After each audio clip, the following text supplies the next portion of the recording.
시편 1편입니다. 함께 읽습니다. 시작. 복 있는 사람은 악인들의 꾀를 따르지 아니하며 죄인들의 길에 서지 아니하며 오만한 자들의 자리에 앉지 아니하고 오직 여호와의 율법을 즐거워하여 그의 율법을 주야로 묵상하는도다. 그는 시냇가에 심은 나무가 철을 따라 열매를 맺으며 그 잎사귀가 마르지 아니함 같으니 그가 하는 모든 일이 다 형통하리로다. 악인들은 그렇지 아니하며 오직 바람에 나는 겨와 같도다. 그러므로 악인들은 심판을 견디지 못하며 죄인들이 그 인의 모임에 들지 못하리로다. 물은 의인의 길은 여호와께서 인정하시나 악인의 길은 망하리로다. 아멘. 많은 사람들이 원하는 것들 중에 하나가 복받는 인생을 살아가기를 원합니다.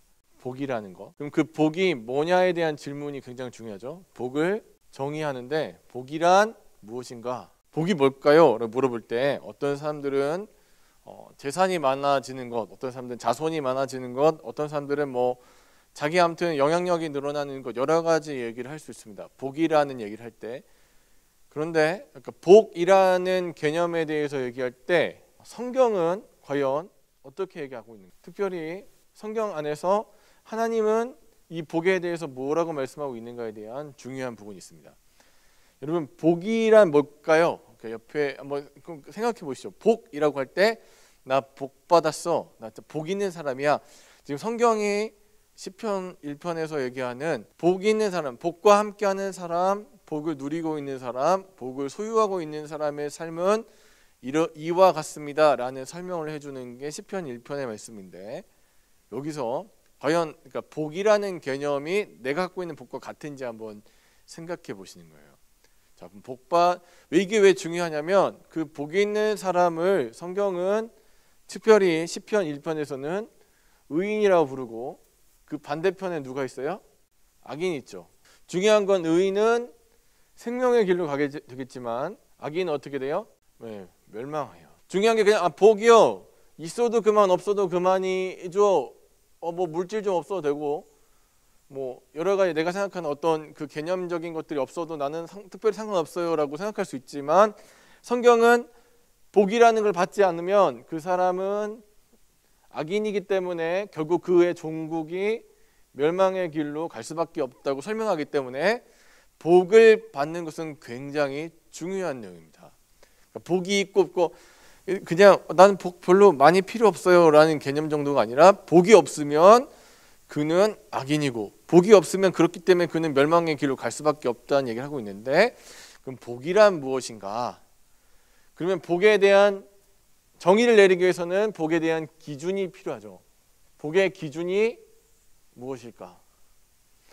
자, 여러분 한번 생각해 보십시오. 복의 기준이 뭘까요? 복을 정의 내리는 기준, 이게 복이다.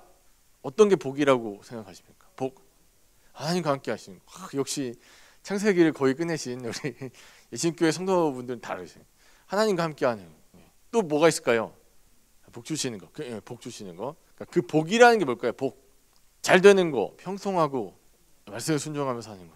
역시 우리 좀 레벨이 다. 여러분, 그러니까 지금 우리가 지금 읽어본 그 시편 1편에서 복을 정의하는 기준점이 누가 되고 있는지 한번 살펴볼게요. 복이란 무엇인가에 대해 설명할 때 시편 1편이 우리에게 제공하는 힌트들이 있습니다.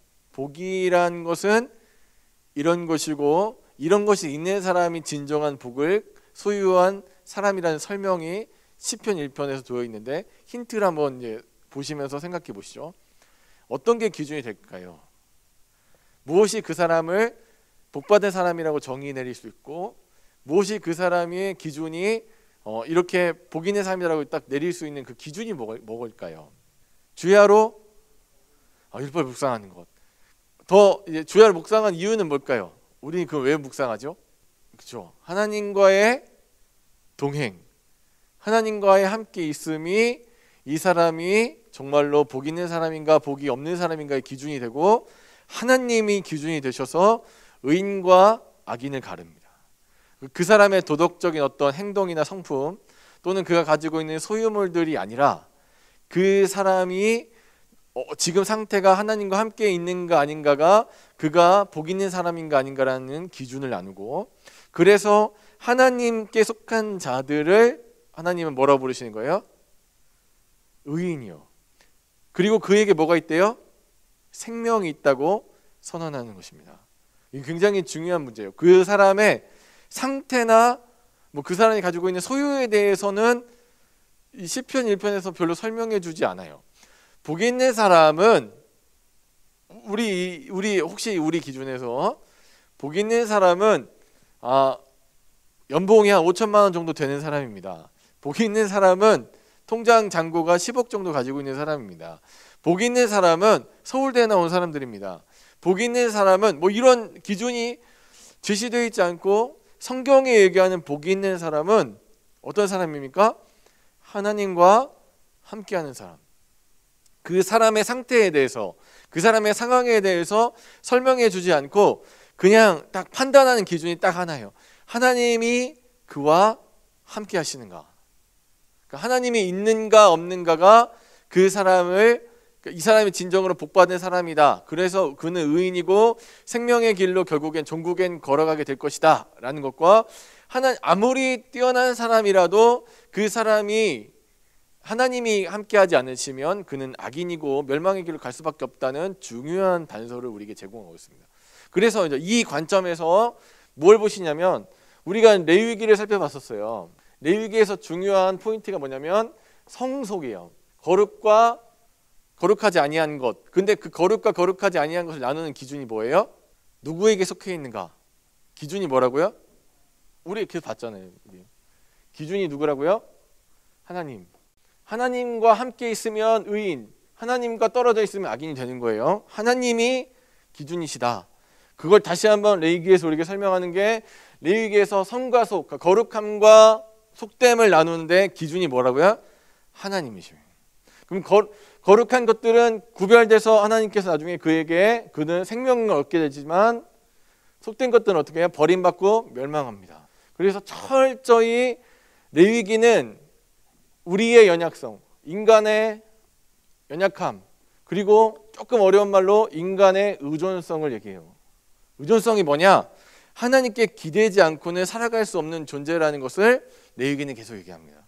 너희가 하나님과 끊임없이 관계를 통해서 제사 지내거나 아니면 제사장이 있거나 대속제일이 있거나 이런 여러 가지 장치들, 절기를 지키거나 해서 하나님과의 끊임없는 교제를 통해서, 관계를 맺음을 통해서 하나님을 의지하고 살지 않으면, 의존하지 않으면 너희는 어떻게 해요? 죄라는 가장 큰 문제가 너희를 결국 사망에 이르게 만들 것이라는 단서를 제공하는 게 레위기의 전체적인 내용이에요. 그럼 우리가 레위기를 가장 먼저 읽는다고 말씀드렸죠. 자, 5경 중에 레위기를 읽으면서 어떤 걸 느끼는 거예요? 우리는 뭐가 중요한 거예요? 하나님과의 교통, 하나님과의 동행이 가장 중요하구나. 나의 상태의 어떠함, 내가 지금 돈이 많으니까 하나님 필요 없어, 내가 지금 굉장히 건강하고 젊으니까 하나님 필요 없어, 내가 지금 어떤 것을 소유하고 있기 때문에 나를 든든히 만들어줄 것이 있기 때문에 나는 하나님 필요 없어 라는 게 아니라, 레위기 안에서 어떤 사람이든지, 심지어 대제사장도 그가 얼마든지 실수할 수 있고 자빠질 수 있다는 걸 레위기에서 보여주고 있고, 또 아무리 이 땅에서 거대하고 거룩하게 만들어진 성수 안에서도 그것이 죄의 문제와 섞이게 되면 대속제일이라는 이 청소하는 날이 반드시 필요한, 그래서 모든 사람은 그 사람이 어떤 소유를 가지고 있고 어떤 지위를 가지고 있든지 간에 하나님 앞에 연약한 존재이고 하나님 없이는 살아갈 수 없는 존재라는 것을 분명히 해주는 게 레위기의 말씀입니다. 그러면 우리가 이제 이 레위기의 관념을 가지고 저번에도 말씀드렸지만 어떤 걸 해보는 거예요? 창세기 여행을 해보는데, 자, 여러분 이제는 창세기가 눈에 다 보이시니까, 자, 이제는 얘기 안 해도 4장에서는 누구의 후손이 나와요? 가인의 후손들의 얘기가 나와요. 그러면 5장에는요 후손들의 얘기가 나오죠. 자, 근데 두 개를 비교해 보니까 가인의 후손들은 어떤 일들이 벌어지냐? 문화적으로 굉장히 발달하고 재능이 있고 엄청난 능력들이 있어서 뭔가 많이 만들어내고 뭔가 많이 생산하고 굉장히 사회적으로 업적을 쌓아가는 인생들이에요. 우리가 보기에 이 사람들 뭐 간단하게 해서 이 사람들은 지금 뭐 대단한 기업을 만든 사람들이야. 삼성을 만든 사람들이래. 현대를 만든 사람이었어. 그런 사람들이 가인의 후손에서 태어나고 그런 일들이 벌어졌어. 그래서 가인의 후손에 대한 엄청난 업적들에 대해서 쭉 얘기해요. 그런데 우리가 비교했을 때 자, 셋의 후손의 족보에는 뭐밖에 없어요? 낳고 살다가 죽었더라. 우리가 만약에 그냥 일반적인 그러니까 우리가 레위기의 관점, 사람은 의존적인 존재고 모든 죄의 문제로 인해서 해결 안 받을 수 없는, 그래서 하나님께 기대지 않고는 살아갈 수 없는 존재, 하나님 없이는 살아갈 수 없는 존재라는 걸 알고 나서 4장 5장을 보면 뭐가 사라지는 거예요? 비교할 때 부러움이 사라지는 거예요. 정말 중요한 것은 뭐다? 하나님이다. 하나님과의 동행이다. 그래서 여러분 이 관점이 왜 중요하냐면, 제가 이제 원래 이제 우리 금요일에 토크 콘서트 할 거니까 제가 총정리를 뺄게요. 창세기에서 중요한 게 이제까지 어떤 게 있었냐면 인물 중심의 얘기를 했어요. 근데 이게 되게 재밌어요. 인물의 이야기. 그래서 아브라함 이야기, 이삭 이야기, 야곱 이야기 해주면 어린이도 좋아하고 어른도 다 좋아해요. 문제가 뭐냐면 그 인물에 대해서 집중하다 보면 그 인물의 행동에 대해서 생각해요. 그래서 그가 믿음의 행동을 했기 때문에 결과적으로 이런 복을 받았어. 그래서 이렇게 얘기하면 믿기가 굉장히 쉬워집니다. 여러분 1000번째 꼭 드려야 됩니다. 왜냐하면 솔로몬이 그래서 지혜를 얻었거든요 하면 사람들이 다 열심히 그 종교적인 심리에 의해서 그걸 다 할 수 있어요. 또 여러분 자식까지 바칠 수 있는 믿음이 필요합니다 라고 얘기할 때 아브라함처럼 닮아가려고 노력할 수 있어요. 근데 뭘 안 보는 거예요? 그 상황에 사건만 바라보면 그 사람을 이제까지 기르시고 다루시고 지난한 과정 가운데 훈련하셨던 하나님이 잘 안 보여요. 중요한 게 인물이 아니라 어떤 걸 바라보는 거예요? 하나님이요.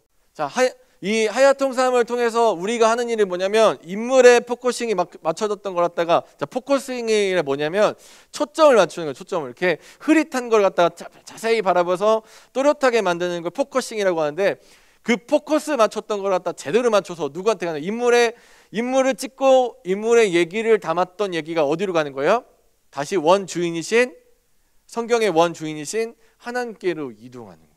그래서 우리는 궁금한 게 뭐냐면 사람이 얼마나 대단한지, 얼마나 뭐 위대한 인물인지, 그래서 태어날 때부터 제가 항상 읽을 때마다 배 아파했던 노아의 얘기, 이 사람은 태어날 때부터 의인이고 태어날 때부터 행위 완전한 자인가에 대해서 굉장히 가슴 아팠을 때, 그가 구장에서 실패할 때 어찌나 통쾌한지 그러면 안 되는데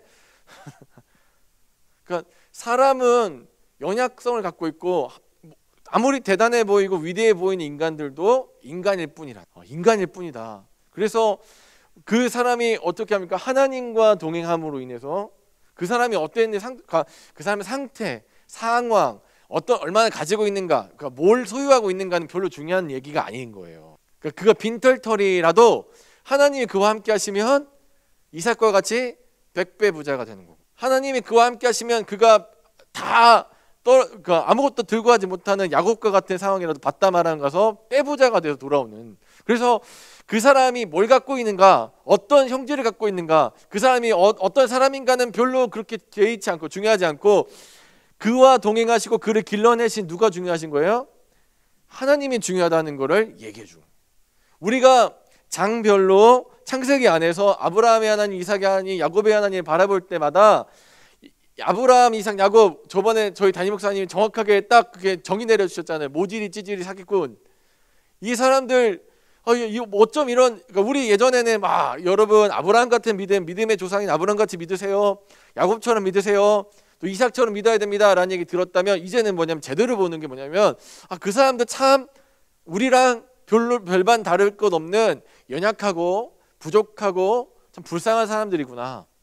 그렇기 때문에 그런 사람들에게, 그 사람들이 어떤 인물이었고 그냥 우리랑 다르고 저 사람은 태어날 때부터 훌륭한 사람이었거니, 아니면 세종대왕이나 이순신 장군처럼 어릴 때부터 5살 때부터 3살 때부터 어떤 거룩한 일들을 했다거니, 그런 얘기가 아니라 성경을 우리가 창세기를 읽어보면 읽어볼수록 그 믿음의 조상들이란 대단한 사람들이 참 별 볼 일 없었던 사람이었는데, 단지 하나님이 그들 인생 붙잡으시고 그들의 복덩어리 만들기 위해서 그들을 훈련해 나가시니까 그의 인생이 바뀌고 변화되었다. 우리가 이 중요한, 왜 창세기의 그 구도를 잡으면 원역사 1장에서 11장 12장부터 아브라함, 이삭, 야곱, 야곱의 아들들, 그다음에 누구예요?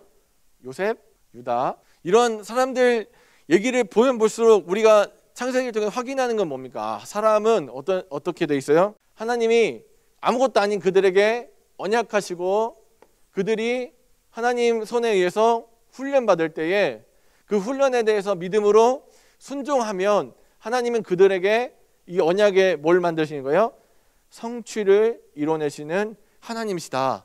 근데 이게 개인 내 역사 안에서 이루어진 건데 엄연히 얘기하면 시간 순서가 있죠. 언약하시고 그다음에요. 그다음에 뭐죠? 훈련하신 후에 그다음에 어떻게 돼요? 성취하시는 거. 근데 이걸 느려뜨려 놨더니 언약하시고 훈련하신 후에 어떻게 하세요?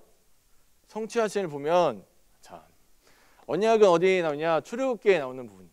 자, 언약할 때 그 언약의 당사자의 상태는 항상 별 볼 일 없을 수 있어요. 언약의 대상의 그 상태는 자, 그러면 출애굽기를 이제 우리가 앞으로 나갈 건데 자, 5경 안에서 출애굽기 안에서 이스라엘 백성들의 상태는 어떤 상태예요? 언약 당시에 400년 동안 노예 생활했던 사람.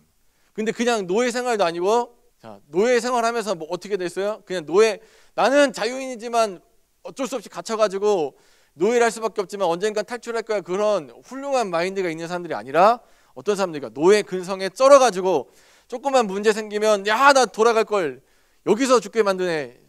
모세 원망하고 엄연히 얘기하면 모세를 원망하는 게 아니라 같이 계신 하나님에 대한 의심이 있으니까 저 신이 우리를 지켜줄 수 있을까라는 생각이 드니까 항상 투덜투덜 원망하는 거예요. 그런데 그런 부족하고 찌질이 갖고 모질이 갖고 그냥 이 아브라함, 이삭, 야곱의 그 모습, 이전 모습, 언약 당시에 있었던 사기꾼 같고 모질하고 찌질한 그 상태 이스라엘 백성들과 하나님이 뭘 하세요?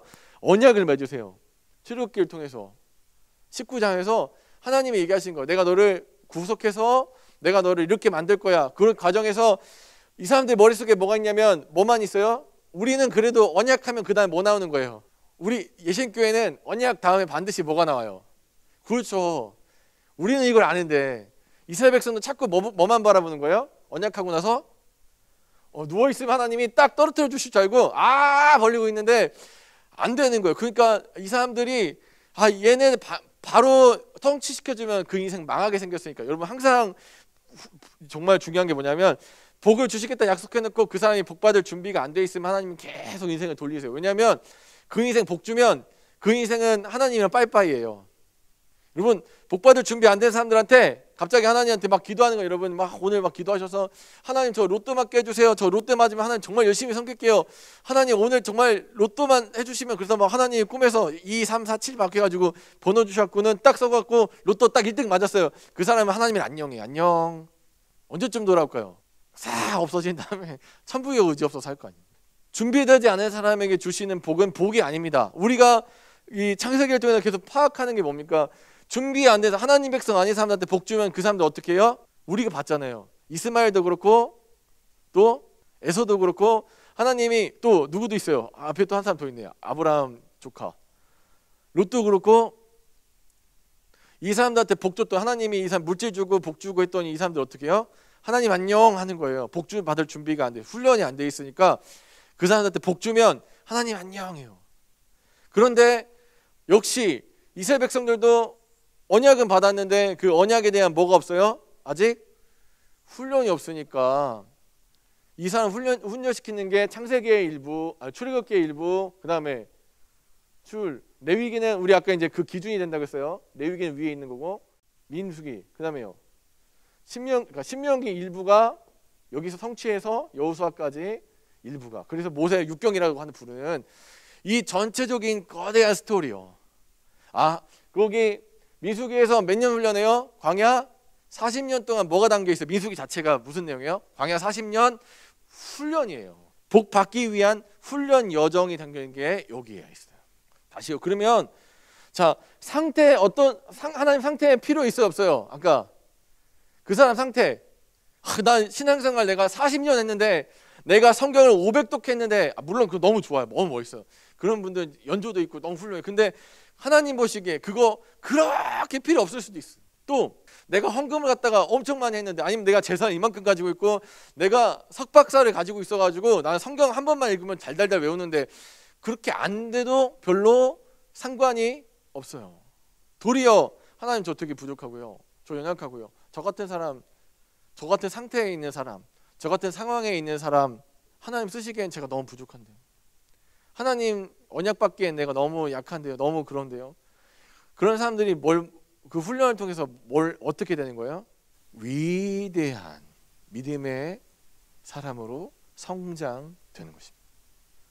그래서 그 사람들은요, 시련과 고난 이런 것들을 하도 많이 받고 열심히 훈련받아가지고 어지간한 이 얘기에 도망치지도 않고 물러서지도 않고 두려워하지도 않아요. 그 사람에게 복 주면 그 사람은 그 복을 잘 유지하고 관리할 수 있는 사람입니다. 마치 시냇가에 심기운 나무가 철을 따라 과실을 맺듯이 유지되는 평안, 유지되는 샬롬.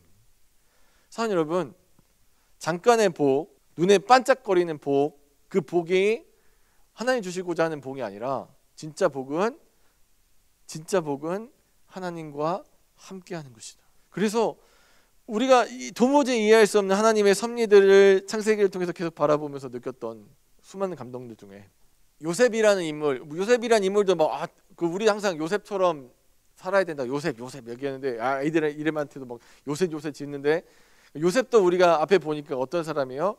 비전을 줬는데 비전을 소화할 수 있는 상태가 안 되니까 하나님이 그 비전에 걸맞는 사람을 만들기 위해서, 여러분 그러니까 지난 시간에 말씀드렸는데 큰 복을 받기 원하시는 분, 큰 복 받기 원하시는 분 아무도 안 계세요. 큰 복, 큰 비전, 그러면 거기엔 큰 훈련이 따라옵니다. 큰 복은 큰 고난을 동반합니다. 그러니까 여러분, 그냥 요셉이요, 그냥 동네 꼬마로 살게 만들어졌으면 막 그렇게까지 막 감옥까지 가갖고 막 고생하고 막 이런 여차저차한 시련 안 겪어도 됩니다. 근데 그 사람이 진짜로 하나님 앞에 제대로 된, 그러니까 복받는, 정말 어떤 복을 쏟아 부어줘도 깨지지 않는 그릇을 만들기 위해서 하나님은 하나님의 그 인생 도자기 안에서 열심히 재련하시고 단련하시는 거예요. 그게 됐기 때문에 그가 복을 받아도 떠나지 않는 거예요. 여러분, 그냥 복 받는 그릇이 안 된 사람한테 복 주면 하나님이랑 안녕이라니까. 돈 벌고 인생에서 행복한 순간부터 하나님이랑은 영원히 안녕이에요. 그런데 정말로 복 받을 그릇이 돼서 훌륭하게 정말로 시련 가운데, 그래서 인생의 그 아궁이를 갖다가 잘 견뎌낸 사람들, 정말 재련돼서 단단해서 아무리 무엇을 뜨거운 물에 붓든 어떤 걸 부었든 간에 받아들일 준비가 되어 있는 거대한 그릇은 일단은 만들어질 때부터, 그러니까 만들어지는 거, 태어나는 게 아니라. 그래서 이게 얼마나 감사하냐면요, 훈련되면, 우리 그때 그 창세기 하면서 배웠잖아요. 똥개도 훈련되면 진돗개 될 수 있어요. 태어날 때부터 똥개로 태어났어. 태어나 보니까 똥개야. 그럼 우리 애들 요즘에 예전에 유행했던 말이 금생망이라는 게 있어요. 이번 생을 망했다고. 이생망. 이번 생은 망했네. 나는 금수저도 태어난 것도 아니고, 나는 머리가 좋게 태어난 것도 아니고, 나는 뭐 이렇다 내세울 게 아무것도 없는데 난 이렇게 태어난 사람이 아닌데 라는 생각할 때, 성경에서 얘기하는 거 그거 아무 상관없어요. 네가 갖고 있는 거 별로, 하나님한테는 별로 상관없어요. 왜냐면 하나님 자체가 다 갖고 계신 전능하신 분이니까. 하나님께서 뭐라고 할까? 엘샤다이라고 하시잖아요. 자기를 뭐라고 나타내세요? 전능하신 하나님이라고 얘기하실 때 그게 얼마나 위로가 되는지 모르겠어요. 너 상황 안 좋고 너 문제 있고 너 되게 힘든 거 아는데 하나님은 그거에 별로 속박받지 않으셔. 별로가 아니라 속박받지 않으셔. 네가 그렇든 말든 하나님은 하나님 일하고자 하시면 하나님 일하시는 분이야 라는 얘기가 성경에서 계속 우리 강조하는 분. 하나님은 섭리의 하나님이신데 그 하나님의 의도대로 하나님이 모든 걸 이루고 끌고 가시는데, 인간이 심지어 마음 먹고, 이게 가장 적절한 표현인데, 소위 말해서 이게 뭐 과자 돼봐라 해가지고 이야 해도 하나님은요 눈 하나 깜짝 안 하고 하나님의 의도를 그대로 이루시는 하나님이시죠. 우리가 이것을 보면서 중요한 건 내가 아니구나.